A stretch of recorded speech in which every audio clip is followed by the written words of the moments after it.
کیا آپ کا ذہن یہ بات تسلیم کرے گا کہ کوئی دودھ سے نہاتا ہوگا؟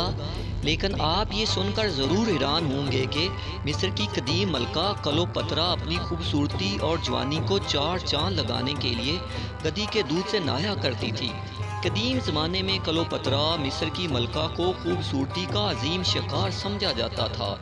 سب ہی جانتے ہیں کہ خوبصورتی کو برقرار رکھنے کے لیے بڑی کوشش کی ضرورت ہوتی ہے، اور قدیم زمانے کی عورتیں مکمل طور پر قدرتی جڑی بوٹیوں اور معدنیات سے بنی میک اپ مصنوعات استعمال کیا کرتی تھی، جبکہ کلوپترا وہ ملکہ تھی جو اپنی جلد کی تازگی اور خوبصورتی کو برقرار رکھنے کے لیے باقاعدہ گدھی کے دودھ سے غسل کیا کرتی تھی۔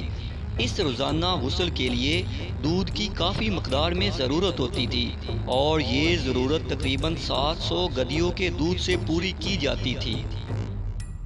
اگر آپ کو ہماری ویڈیو اچھی لگی ہو تو ہماری حوصلہ افزائی کے لیے ہمارے چینل کو سبسکرائب اور ویڈیو کو لائک اور شیئر کر دیں۔